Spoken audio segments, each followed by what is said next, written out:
Chanel, a luxury brand that in 2025 is valued at as much as $38 billion. And what's really impressive is that even though inflation has been rising fast, it still can't keep up with the price hikes of Chanel's classic bags, which just keep going up without any regard for the market. And as we all know, it's not just people with money who buy Chanel bags. There are even people who aren't wealthy, but are still willing to take out loans just to own a Chanel. Why is that?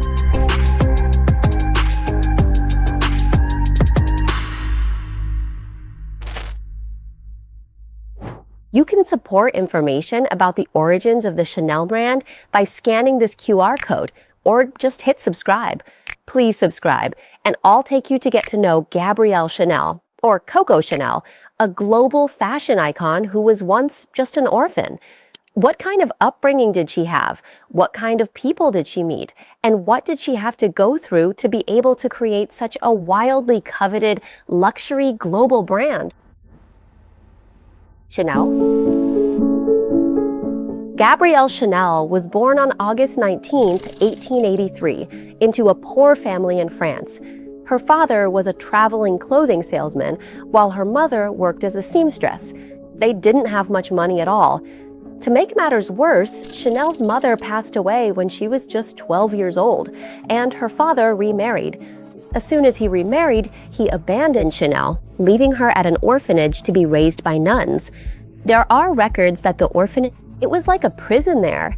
The only thing that brought Chanel any joy was sewing and embroidery. When she turned 18, she reached a turning point where she had to decide whether to stay there as a nun or go out and live her life in the outside world. Of course, for someone like Chanel, the decision was easy. She chose to go out and live her life. She said she would live a luxurious life, just like the ladies of high society. And the only thing she needed to make her dream come true was money, a lot of it. And in 1903, Chanel was 20 years old and applied for a job as a seamstress. Yes, just an ordinary seamstress. But who would have thought that this ordinary job would become the first step on Chanel's journey to becoming a fashion icon? Because Chanel didn't just have excellent sewing skills, she was also beautiful and incredibly charming. So of course, there were soldiers who liked her and would ask her out and things like that. One day, a soldier invited her to go see live music. At first, Chanel felt really uncomfortable because it was the first time she was in the same space as the French upper class, the class she had always wanted to be a part of, but she was nowhere near that. That night, Chanel listened to the live music, and as she watched the stage, she noticed that even amateurs could get up and sing. So she already wanted to be the center of attention among the upper class, and she could sing a little. So Chanel decided to get up on stage and sing. And it turned out to be a success. People liked her so much that they invited her to sing regularly at a club. Her signature song was called Qui a vu Coco, which means who has seen Coco. That's how the name Coco got attached to Chanel, and it became the name she's known by to this day, Coco Chanel. So at that time, Chanel worked as a seamstress during the day, right? And at night, she would sing in the club. This gave Chanel the chance to meet Etienne Balsan. Oh, he was a handsome, high society guy who rode horses, played polo, and was basically a playboy. After that, Chanel and Balsan got involved. They had a relationship where Chanel was basically Balsan's mistress, but Chanel got what she wanted, which was to use Balsan as a way to get into high society. Balsan took her to live at his chateau and took really good care of her. He bought her clothes and jewelry, always giving her nice gifts. But then, out of the blue, Chanel told him she didn't want to wear the clothes Balsan bought for her anymore. At first, Balsan was confused, like, hey, is Chanel upset with me or something? But that wasn't it at all. What Chanel was frustrated about was that all the women's clothes were designed by male designers, and they only cared about making things look beautiful. But it was so uncomfortable, like those tight corsets that squeeze your waist. It made you feel like you were gonna faint. there was just no comfort at all. So Chanel picked up on this pain point, realizing that women's fashion at the time was full of suffering. That's why Chanel decided to design new outfits for women. And since she already knew how to sew and make clothes, she took men's suits and tailored them to fit her own body. Then she paired them with a bow hat that she designed herself. She wore that outfit out to events, making it the debut of a new kind of women's fashion that she herself wore. She even wore that suit to play polo and go horseback riding. At the time, can you believe it? Most of the designers were men, right? When they saw her, they really didn't like it. They were actually angry, like, hey, what are you doing? It was like she was rebelling or something. Why did women's clothing have to look like that? But it turned out that women, they liked it, and soon tons of people started dressing like that. As for Boy Capel, he saw that Chanel liked it, so he didn't stop her or anything. He just thought, if you like it, go ahead and do it as a hobby. But for Chanel, this wasn't just a hobby, it was a grand plan. She intended to turn it into a business. The problem was, Chanel didn't have a lot of money to start a business. And for a woman to start a business back then wasn't easy either. But then, okay, Paul went and told Boy Capel. It's true that he was good to Chanel, but when she asked if he could support her in turning it into a business or maybe even become her business partner, Boy Capel was like, no. And after that, when Chanel was 26 years old, at first she was still dating Boy Capel. But one day, when she went to a party with Boy Capel, she met a young man named Arthur Capel. He was a very wealthy Englishman and actually a friend of Boy Capel's. After that, Chanel and Capel fell in love. But it wasn't just a simple love, you know? Capel agreed to become Chanel's business partner as well. After that, Chanel didn't hesitate. She left Boy Capel and went with Capel to live with him in Paris. Then, in 1910, she opened her first small Chanel shop in Paris. And that's when Chanel began her revolution in the fashion world, with her very first product being the Chanel hat from 1910, which was elegant and beautiful. But the point is, it was practical. Unlike the hats that the French upper class liked to wear at the time, which Chanel called fruit bowl hats, fancy hats that were actually usable. This caused quite a stir all over France, because whether it was the upper class, actors, or celebrities in France, they all loved and wore Chanel hats. And so, Chanel, a woman determined to get rich and to get rich as quickly as possible, saw this and immediately figured out her path. That what she needed to focus on and target were the wealthy and famous people of France. And Chanel really understood the strategy of offline business, which is all about finding the right location. If you want to attract the upper class, you have to go where the upper class goes, right? So she set her sights on Deauville, a special place where the elite like to vacation and sunbathe. Chanel invited Capel to visit Deauville with her, so they traveled there together, scouting out the location until 1913. The House of Chanel succeeded in Deauville, and here, the House of Chanel basked in the sunlight of success, truly flourishing. Chanel's fashion revolution really took off here, because Chanel believed that women should be able to live happily, laugh, and eat without fainting. And Chanel's jersey pieces became popular very quickly. But it also faded just as quickly, really quickly actually, because she opened her shop in 1913, right? And just a year later, in 1914, World War I broke out. At that moment, nobody was dressing up anymore. Men went off to war and women went to work. But Chanel didn't give up. She launched a collection of casual clothes that were suitable for working women. It turned out to be hugely popular among working women. Everyone started buying Chanel clothes to wear to work. So during the time of World War I, it actually became a time when Chanel made a lot of money.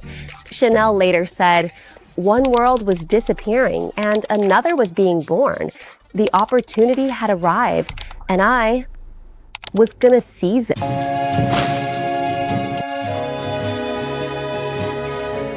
Chanel's career was really taking off at that time. You could say she was incredibly lucky in business, but not so lucky in love, because at that time, Capel, the man she was madly in love with, was about to get married, and of course, he wasn't marrying her. Capel was set to marry an English aristocratic woman chosen by his parents. After that, the relationship between Capel and Chanel became one where Chanel was essentially his mistress. Again, she ended up being the mistress, but it wasn't all that bad, really, because Chanel eventually came to terms with it. At least, she still had Capel in her life. But what made things even worse was that in 1919, Capel died in a car accident while he was driving to see Chanel. And what made Chanel's emotional state even more of a mess was that she was condemned by the upper class, who blamed her for being the reason Capel died. At that point, Chanel had lost her lover and was being criticized as well. She was sad, angry, and heartbroken all at once. She wanted to get revenge by becoming rich and joining the upper class herself. Then, in 1921, Chanel achieved success once again with the launch of a new perfume called Chanel No. 5.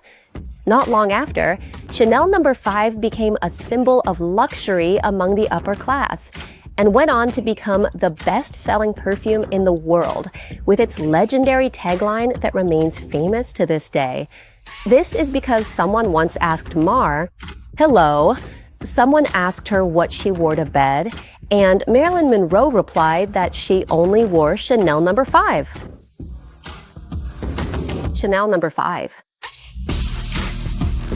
Another deeply unfortunate turn of events that happened to her was that she suffered the loss of her business partner. She needed to find a new business partner because at that time, women weren't allowed to have their own bank accounts. Up until then, her partner had always managed the business operations for Chanel. In 1924, Chanel agreed to partner with B.A.L. Wertheimer. He was a highly successful and wealthy businessman with significant prior experience in luxury brands. But the contract that Chanel had to sign with Wertheimer was a contract that was a bit unfair. Wertheimer signed a contract allowing Chanel to earn only 10% of the profits from Chanel No. 5 perfume. It really wasn't fair, and Chanel didn't like it at all. But she had to sign it, otherwise she wouldn't have been able to continue her business. After that, Chanel went on with her business, and there was a whole line of products that revolutionized women's fashion, like the two-tone Chanel shoes, the double C logo, the Chanel logo, or the legendary little black dress that everyone has to have. There were also sportswear, swimsuits, and jewelry accessories. All of them were super chic. And then, in 1940, the German army marched into and occupied Paris. World War II had come around again. At that time, shops and homes were being destroyed left and right, but Chanel's boutique wasn't damaged, wasn't smashed, and remained completely untouched. There were rumors that Chanel had a close relationship with a powerful, high-ranking German military officer, which led to the phrase, "sleeping with the enemy." Sleeping with the enemy? This very phrase was even turned into a book in 2011 called Sleeping with the Enemy, Coco Chanel's Secret War.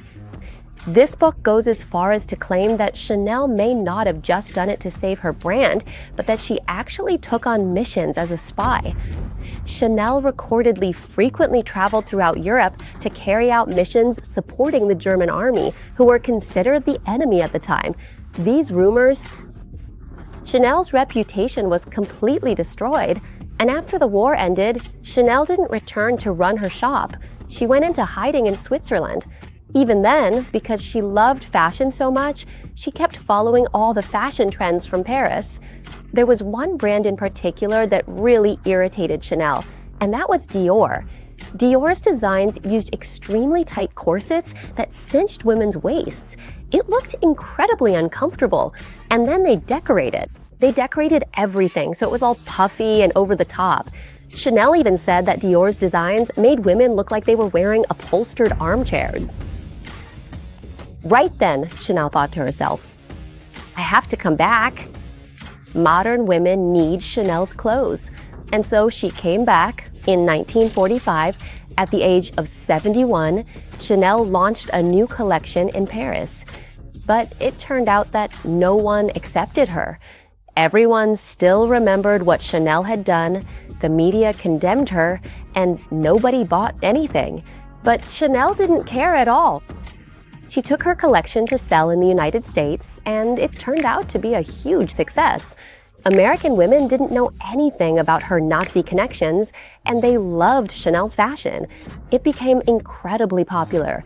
Hollywood stars and famous people across America started wearing Chanel. Whether it was Jackie Kennedy or Elizabeth Taylor, they all wore Chanel. And so, Gabrielle Chanel, or as everyone called her then, Coco Chanel, was back on top. She reclaimed her title as the Queen of Fashion at the age of 75, once again. These days, Chanel bags are going up in price even faster than gold, but I have to say, it's not every model. The one I'm talking about is the Chanel Classic 11.12. This lambskin bag used to cost just $1,000 back in 1980, and then it went up to $2,550 in 2008. But today, the bag looks exactly the same. Same size, same material, still lambskin, but the retail price in Thailand is now 420,000 baht. Or from Chanel, which used to sell for $1,000 per bag, today it's selling for $12,000. And even though there are people who think that Chanel lived her life, as someone's mistress or as a spy for the Nazis, there are all sorts of opinions about Chanel, both good and bad. But Chanel once said something: "I don't care what you think of me, 'cause I never even think about you."